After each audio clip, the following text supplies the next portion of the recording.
Bonjour à toutes et à tous, bienvenue sur Média TV, c'est l'heure d'Alternative, votre rendez-vous hebdomadaire en partenariat avec l'Université internationale de Rabat. Vous le savez, Alternative, c'est l'essentiel de l'actualité nationale, africaine, internationale, décryptée par des experts et des personnalités en une dizaine de minutes. Bref, un regard alternatif du Sud, de l'Afrique, du Maroc.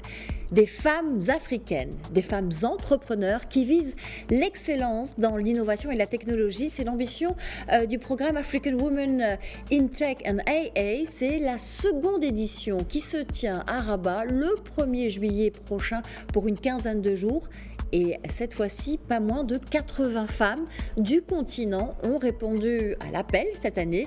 L'événement est co-organisé par le centre AA Movement, l'OCP et l'UNESCO. L'idée, c'est de renforcer les capacités des femmes africaines dans chacun de leurs environnements immédiats. Alors, qui sont ces femmes? Quels sont les critères de choix pour être dans ce programme de African Women in Tech and AA? Quelle est l'ambition de ce programme? Et son enjeu, on en parle avec Zineb El ici, chargée du programme African Women in Tech and AA. Bonjour Zineb et merci d'avoir accepté l'invitation de Alternative. Merci à vous, bonjour, merci à vous de m'avoir invité. Alors, on va commencer tout simplement par ce programme, programme d'African Women in Tech and AA. Qu'en est-il? Le programme African Women in Tech and AI, c'est un programme, c'est une initiative portée par le Centre international de l'intelligence artificielle du Maroc, appelé AI Movement, de l'Université Mohamed VI Polytechnique, et en partenariat avec la Fondation OCP et l'UNESCO.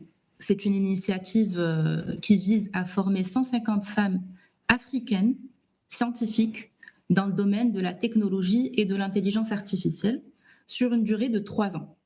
Donc, ça a commencé en 2023, avec une première cohorte de 34 femmes sélectionnées qui ont été formées et dont 8 sont actuellement en cours d'incubation, qui représente 11 pays.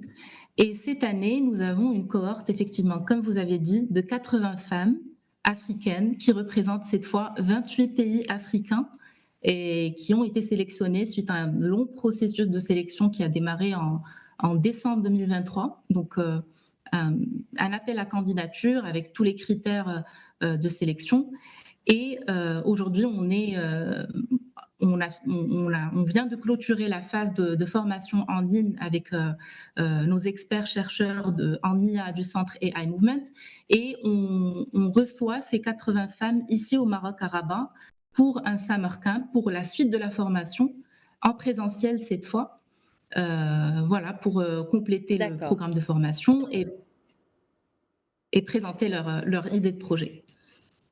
Alors, 80 femmes, 28 pays africains, donc au sein du continent. Qui sont ces femmes et quels sont les pays également concernés, sans oublier les domaines, les champs d'application qui vont être abordés dans le cadre de ce programme? Alors, la cohorte des 80 femmes, les 80 femmes représentent 28 pays et sont des profils très diversifiés. On a des chercheuses, des femmes entrepreneuses, des créatrices de start-up, des étudiantes en IA et en technologie, mais ont toutes en fait une idée de projet dans le domaine de la technologie et de l'intelligence artificielle qu'elles veulent développer. Et elles ont postulé pour bénéficier de la formation en IA et de pouvoir pitcher leur projet devant un pool d'experts à AI Movement à la fin du Summer Camp pour bénéficier de la période d'incubation. Voilà, donc...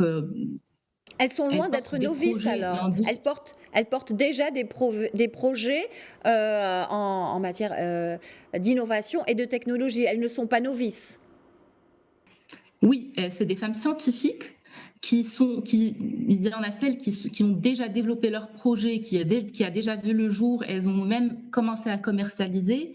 Et il y en a, pour la plupart, qui ont une idée de projet qu'elles souhaitent mieux cadrer via en bénéficiant de formations et d'expériences des experts. Alors, c'est des femmes qui portent des projets, toutes les femmes portent un projet dans le domaine de la technologie.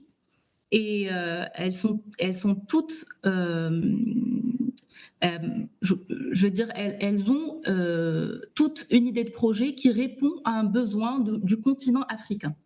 Donc, vous m'avez posé la question tout à l'heure sur les champs d'application des idées de projet. On a l'agriculture, la sécurité, la technologie cette année, le développement durable, on va dire une quinzaine de champs d'application de projets représentés dans toute l'Afrique, portés par ces femmes.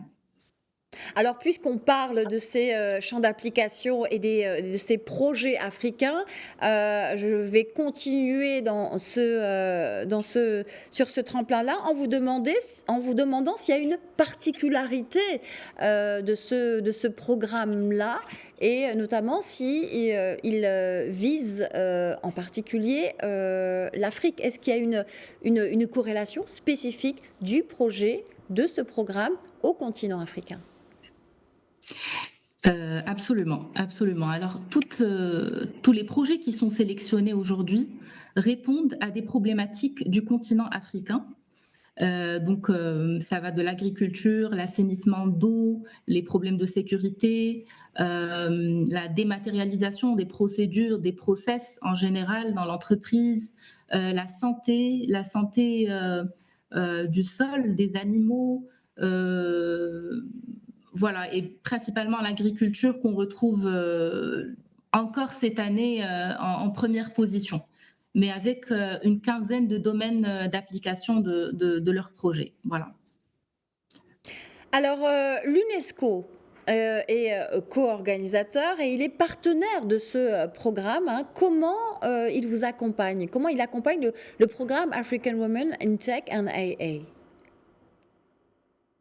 Oui, effectivement. Alors, l'UNESCO, c'est un partenaire qui nous accompagne depuis le lancement de l'appel à projet pendant le premier processus, et donc principalement sur l'expertise en Afrique, la connaissance de l'Afrique, de toutes les régions de l'Afrique, les 5, mais aussi sur la partie communication, comment on peut atteindre, comment on peut toucher toutes les populations et principalement les femmes scientifiques.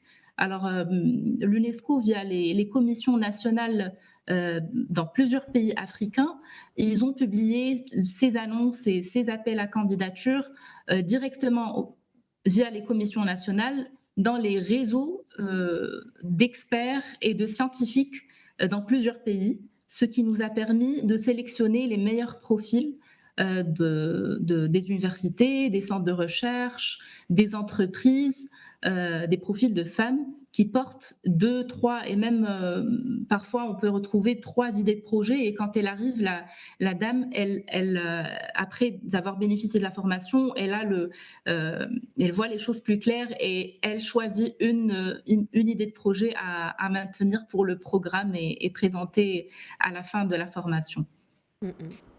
Donc, c'est une forme d'orientation en même temps. Merci Zineb El Falessi d'avoir répondu à nos questions. Je rappelle que vous êtes chargée du programme African Women in Tech and AA et que ce programme justement commence le 1er juillet. C'est bien ça, à l'UM6P de Rabat, un projet qui est piloté par e-Movement également. Exact. 1er du 13 juillet avec 2 semaines de formation intense et une journée de présentation du projet de prototype de projet pour passer à l'étape d'incubation. Merci infiniment d'avoir répondu à nos questions.